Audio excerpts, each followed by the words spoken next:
welcome back with our chapter Diversity and Discrimination. We have two main topics remaining, so we'll continue with this today. Okay? So, page number 18 on being discriminated against. Last में मैंने आपको बताया था ना that stereotype things about Muslim girls and all.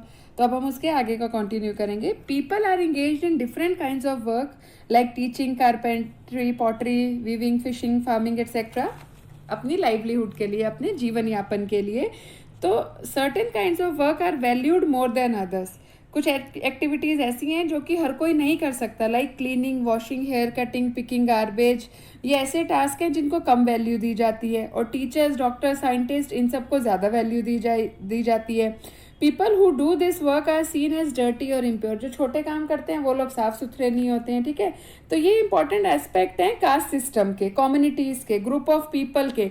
मतलब हमारे यहाँ पे एक लेडर्स टाइप बने हुए हैं जिनसे हम बिलीव करते हैं कि जो ब्राह्मण है वो at the top of the ladder है, और जो ये दलित हैं, SC/STs हैं, they are at the lowest ladder. तो ये बिलीफ बने आए हैं, जबकि हमारे संविधान में इन सब चीज़ों को अच्छी तरह क्लैरिफाई किया गया है. बट इंडिया ही एक ऐसी कंट्री है जहाँ पे इन सब चीज़ों को वैल्यू भी दी जाती है, प्लस इन सब चीज़ों के अगेंस्ट भी हैं और माना भी जाता है. लाइक देखो, हमने पढ़ा था कि जो हमने पहले पढ़ा था कि जो लास्ट ईयर आपने भी पढ़ा होगा कि दलित टर्म जो थे वो मीन्स ब्रोकन. वो लोग क्या थे कि उनको बिल्कुल नीची जात माना जाता था. लेकिन उनमें से जो वाल्मीकि जी थे, हमने पढ़ा था, उन्होंने कैसे अपनी बायोग्राफी में अपना सब कुछ मेंशन किया था. तो these are kinds of caste system. ये कास्ट की वजह से बहुत प्रॉब्लम्स होती है, रिलीजन की वजह से भी बहुत प्रॉब्लम्स होती हैं. हमने पढ़ा था ना कि उनको देखो घर नहीं मिल रहा था. दे वर मुस्लिम्स, तो they were not getting house on rent as if they were able to pay more than the rent उसको, but then too they were not getting. तो उनको क्या बोला था, सर नेम चेंज कर लो. तो these kinds of short problems जो कि वी नीड टू फेस. इसी को कहते हैं डिस्क्रिमिनेशन, इसी को कहते हैं इनइक्वालिटीज जो यहाँ पे आते हैं. ठीक है, और जो लोअर का ये वर्ड भी हमने पढ़ा था, अनटचेबल्स, जिनको बिल्कुल हमने छूना नहीं है, उनके पास नहीं बैठना है. तो ये सब चीज़ें जो है ये आज भी है यहाँ पे. Dalit is a term that people belonging to so lower caste use to address themselves. Dalit उनको बोलते हैं जो बिल्कुल नीची जात के लोग होते हैं.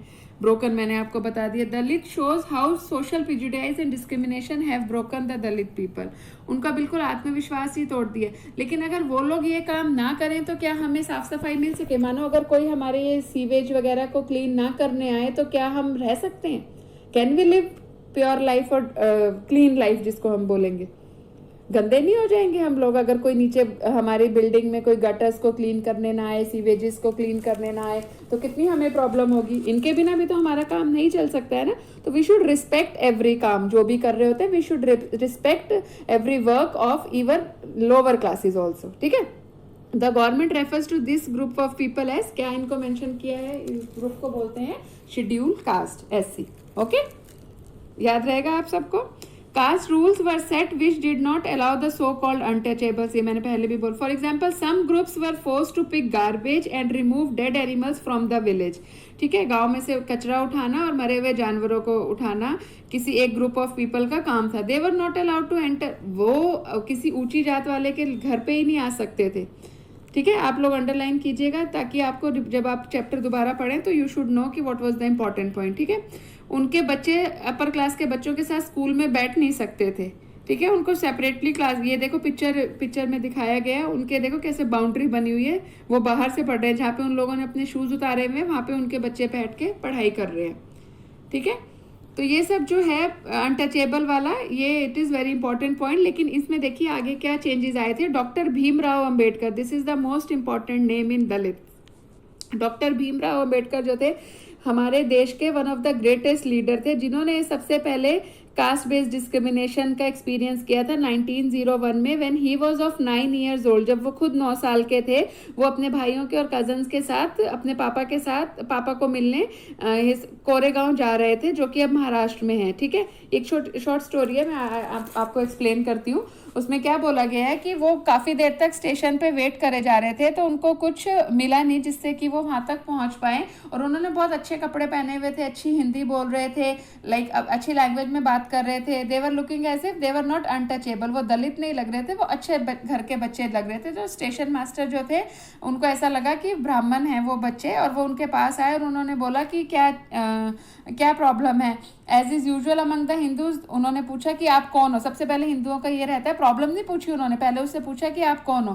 तो जो है अम्बेडकर जी, उन्होंने सबसे पहले बोला कि हम मेहर है। मेहर जो है कम्युनिटी है, please underline it. Mehar is one of the communities which were treated as untouchable in the Bombay presidency. ये आज भी है, ठीक है। तो वो हैरान रह गए, उनके चेहरे का रंग ही उड़ गया कि ये बच्चे तो मेहर जैसे दिख नहीं रहे। हो सकता है कि वो लोग साफ ना रहते हो, गंदे कपड़े पहनते हो। Okay, you can call it is Mahar caste also, ठीक है। शायद आपने सुना भी होगा Mahar. As soon as he heard my reply he went away. जैसे इन्होंने बोला कि हम महार जाति के हैं तो वो वहां से चला गया, ठीक है। 15 से 20 मिनट हो गए, कोई उनको लेने नहीं आया, वो बड़े परेशान हुए। तो दिस वाज, और उन्होंने सोचा कि चलो हम खुद आगे चलते हैं। तो वहाँ जो बुलक कार्ट्स खड़ते, उन्होंने स्टेशन मास्टर को बोला कि हमें ये हायर करवा दो ताकि हम कोरेगांव तक पहुंच सके। तो उन्होंने बोला लेकिन जैसे उनका वो महार वर्ड उन्होंने सुन लिया, जितने भी वहाँ बुलक कार्ट्स वाले या जो भी ट्रांसपोर्ट अवेलेबल था, उन्होंने बोला कि ये तो अनटचेबल क्लास है, इनको तो हम कैसे अपनी गाड़ी में बिठा सकते हैं। जबकि वो जो उसका फेयर बनता था उससे ज्यादा पैसे देने को रेडी थे। लेकिन स्टेशन मास्टर ने बात भी करी, लेकिन जब वही है कि एक ये स्टीरियोटाइप बात बनी ही आई है कि दलित को आप बिठा ही नहीं सकते हो अपनी ट्रैम्प में, अपनी कार में, किसी में भी, तो उन्होंने उसको मना कर दिया। तो ये उनका वर्स्ट एक्सपीरियंस है at the age of 9 years. तब से उन्होंने बोल लिया था कि मुझे ये सब खत्म करना है। तो ठीक है, आगे देखिए। डॉक्टर भीमराव अंबेडकर, उन्होंने, इनको इंडियन कॉन्स्टिट्यूशन का फादर कहा जाता है, एवरीवन नोज इट, ठीक है। और बेस्ट नोन लीडर है दलित के। उन्होंने दलित के लिए, दलित कम्युनिटी के लिए पूरी लड़ाई करी थी, उनके राइट्स के लिए, ठीक है। खुद माहर कास्ट में पैदा होके, खुद अनटचेबल होके, जबकि माहर बहुत गरीब होते हैं, ना उनके बच्चों को कुछ पढ़ने दिया जाता है, ना उनके पास ज़मीनें होती हैं, उनको गाँव से बाहर की स्पेस में रखा जाता है। And they were not allowed to enter the village, उनको गांव के अंदर आने नहीं दिया जाता। जिस नदी, जिस कुएं का वो पानी पीते हैं, वहां से और कोई पानी नहीं पिएगा। मतलब उनको बिल्कुल एक छुआछूत जैसे अनटचेबल, आपने सुना भी होगा, कई मूवीज में भी आपको ये सब दिखाया गया है, तो उसमें ये सब बोला गया है। और ये एक्सपीरियंस हुआ है, तो ही उन्होंने आगे इन सबके अगेंस्ट जाकर पूरा ये एक माइंडसेट किया है कि नहीं, एवरीवन हैज इक्वल राइट, सबको इक्वालिटी मिलनी चाहिए, ठीक है। उनकी कास्ट के वो पहले इंसान थे जिन्होंने कॉलेज कंप्लीट किया, यानी पहले स्कूल करके कॉलेज किया, फिर वो इंग्लैंड में जाकर लॉयर बने, ठीक है। और उन्होंने ही दलित में ये एनकरेजमेंट जगाई कि ये कास्ट सिस्टम को छोड़कर तुम मेहनत करो, और ये नहीं कि हम सब यही लोअर कास्ट के ही काम करते रहेंगे। We should stand equal to rest of the classes, यानी रेस्ट ऑफ द कास्ट जो है उनके साथ हमें इक्वल इंपॉर्टेंस मिलनी चाहिए, ठीक है। उन्होंने ये विश्वास डाला था कि Dalit must fight the caste system and work towards society based on respect, ठीक है। हमें भी रिस्पेक्ट उतनी ही मिलनी चाहिए जैसी कि बाकी लोगों को मिलती है हमारी कंट्री में। बेटा सोचो, अगर ये आज के टाइम पे भी इतना ज़्यादा ये सब होता तो कितना मुश्किल होता हमारा फ्रेंड्स बनाना, स्कूल में एक साथ रहना, इवन कॉलेजेस में, इवन ऑफिसेज में। अब तो हम इतने एससीज और एसटीज को वो नहीं करते हैं ना, ठीक है। रिजर्वेशन कोटा जो उनका रहता है, दैट्स अ सेपरेट इशू। लेकिन जब हम पढ़ रहे होते हैं, अब छोटे छोटे बच्चे हैं जो वो ये थोड़ी ना किसी से पूछते हैं कि तू अनटचेबल है तो मैंने तेरे टिफिन में से खाना नहीं खाना। We all share same tiffin ना, in school, in colleges, even offices में भी हम ऐसे ही करते हैं। तो अब लोगों का जो मॉडर्नाइजेशन आ गया है उससे काफ़ी ये सब चीज़ें चेंज हो गई हैं। But for your knowledge, as it is in our book, so we'll have to see its positive as well as negative parts also. Okay, now moving on to this small incident shows how a simple task of going from one place to another in a cart was not available to children. उनको देख लो, उस जो भी वो थी बैलगाड़ी, घोड़ा गाड़ी, उसमें बैठने को नहीं मिला। इवन दो दे कुड पे द मनी, जबकि वो पैसे भी दे सकते थे। और जितने भी वहाँ लोग बैठे थे उन्होंने उन बच्चों, मतलब उन्होंने ये भी नहीं सोचा कि दे आर किड्स, इनको पहुँचना है। लेकिन वो डिस्क्रिमिनेशन था तो था, उन्होंने उसको फॉलो किया, उन्होंने माना ही नहीं उनके लिए, ठीक है। ये स्टोरी हमें क्या बताती है? Caste based discrimination is not only limited to preventing Dalit from undertaking certain economic, but it also denies them the respect. उनको रिस्पेक्ट भी नहीं, ठीक है, कुछ राइट्स तो उनको नहीं दे रहे, लेकिन उनको जिस नज़र से देखा जाता था वो भी बहुत गलत था। तो कितना बुरा लगता है इंसान को अगर कोई ऐसे इल ट्रीट करते हैं किसी को सामने तो।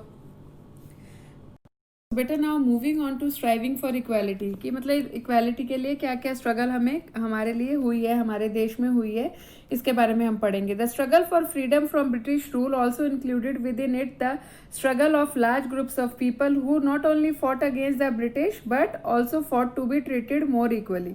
ठीक है ना, खाली हमने अंग्रेज़ों को ही नहीं भगाया, हमें इक्वल राइट्स के लिए भी अपने लिए बहुत स्ट्रगल करनी पड़ी है. Dalits, women, tribals and peasants fought against the inequalities they experienced in their life. जो किसान थे उनके ऊपर इतने टैक्स, इतनी चीज़ें ऐसी लग जाती थी कि वो बेचारे ना कमा पाते थे ना कुछ कर पाते थे. छोटी जाति के लोगों के साथ जो इल ट्रीटमेंट था वो भी आपको पता है. विमेन को हमेशा पर्दे में ही रहना है, बाहर नहीं आना, कुछ औरतों को राइट्स नहीं मिलते थे, और दलित के साथ अनटचेबल्स वाला जो था. तो ये सब चीज़ें यहाँ पे एक्सपीरियंस की गई हैं और इसके लिए बहुत स्ट्राइव किया गया है इक्वालिटी लाने के लिए. ठीक है, विमेन ने बोला कि हमें भी एजुकेशन चाहिए जैसे इन आदमियों को मिलते. पहले हमने एक चैप्टर में पढ़ा था ना कि अगर कोई घर का जेंट्स बीमार हो जाए और लेडीज़ बीमार हो जाए तो लेडीज़ का ट्रीटमेंट वहाँ पे नहीं कराएंगे, they just give preference to man. तो ये सब चीज़ों को ख़त्म करने के इक्वालिटी राइट्स बहुत ज़रूरी थे. और ये इतना मनी लेंडर्स को जो ब्याज भर भर के इंटरेस्ट भर भर के पीजेंट्स के जो थे उन लोगों की लाइफ ही स्पॉइल हो जाती थी. They could not enjoy their life. When India became a nation in 1947, our leaders too were concerned about the different kinds of inequalities. जब हम इंडिपेंडेंस कंट्री बन गए, हमारा इंडिपेंडेंस हो गया, तो क्या जो हमारे लीडर्स थे उनको भी इनइक्वालिटीज से काफ़ी कंसर्न उन्होंने दिखाया. कॉन्स्टिट्यूशन लिखा गया उसके बारे में, इक्वल राइट्स के बारे में. ठीक है, doctor Ambedkar had fought for the rights of Dalit. उन्होंने दलित के लिए बहुत स्ट्रगल किया. तो एक विजन और एक गोल कॉन्स्टिट्यूशन में दिखाया गया कि सबको एक जैसी ही समानता मिलनी चाहिए.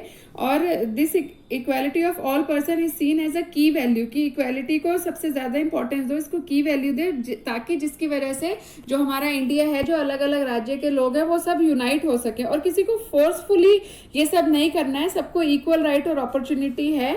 ठीक है, और उनको हर चीज़ों को हमारे देश में वेलकम किया जाता है. उनके थॉट्स, उनके राइट्स, उनके फेस्टिवल्स, उनकी लैंग्वेजेस, हर किसी को इक्वली ट्रीट किया जाता है. गवर्नमेंट जॉब्स जो थे वो सबके लिए खोले गए. ठीक है, हर किसी को गवर्नमेंट जॉब की अपॉर्चुनिटी है. In addition the constitution also played responsibility on the government कि कुछ ऐसे स्टेप्स लिखा है जिससे कि right to equality for poor and other marginal communities, जो बिल्कुल गरीब लोग हैं, उनको कुछ स्पेशल राइट्स मिल सकें ताकि they can also stand with us. ठीक है, writers of the constitution also set that respect for diversity, जो मैंने आपको बोला कि यही है कि जहाँ पे सारे फेस्टिवल को सेलिब्रेट किया जाना चाहिए, हर रिलीजन की रिस्पेक्ट होनी चाहिए, डिग्निटी के साथ हम अपने लैंग्वेज के बारे में, अपने कल्चर के बारे में एक्सप्लेन कर सके लोगों को, और वो सब उसे ध्यान से सुने और जो अच्छी चीज़ उनको लगे दे शुड अडेप्ट इट. वो हम सबको इक्वली ट्रीट करके और हर स्टेट को हम उतनी ही वैल्यू दे. फोर्सफुली ये सब नहीं करना है, ये हमारे राइट्स में ही आ गया है. ठीक है ना, और इंडिया ही एक ऐसी कंट्री है जहाँ पे इन सब चीज़ों को इतनी वैल्यू दी जाती है. और आप अपनी बिल्डिंग में आप अपने एग्जांपल ले लो कि खाली हम अपने त्योहार थोड़ी ना मनाते हैं. जो भी हमारे अलग अलग कास्ट के लोग रहते हैं, if they are going to celebrate their festivals, we join them every time, don't we? I know we join them, करते हैं हम लोग एक दूसरे को. ठीक है ना. Therefore India become a secular country, और इसीलिए इंडिया को क्या कहा जाता है? Secular country. ठीक है, where people of different religions and faith have the freedom to practise and follow their religion without any fear of discrimination. हर किसी को अपने पूजा घर में पूजा करने की इजाज़त है, मंदिरों में जाने की, जिसको जो चाहिए वो अपनी, जिसको हम बोलेंगे यूनिटी इन डाइवर्सिटी, वो हमारे देश में है. We all live together and respect one other. ठीक है ना. Though these ideals are enshrined in our constitution, ये सब हमारे कॉन्स्टिट्यूशन में मेंशन है. एंड प्रैक्टिकली भी we are, it is all applicable in our lifes. Equality is a value that we have to keep striving, और equality के लिए तो हमें स्ट्राइव करना ही पड़ेगा, क्योंकि देखो गरीबी और अमीरी दोनों ही चल रही हैं देश में. इतना पॉसिबल नहीं है कि गरीब को एकदम से अमीर बना दिया जाए और एकदम डेवलप्ड हो जाए. उसके लिए तो ये स्ट्रगल ऑटोमेटिकली चलता ही रहेगा.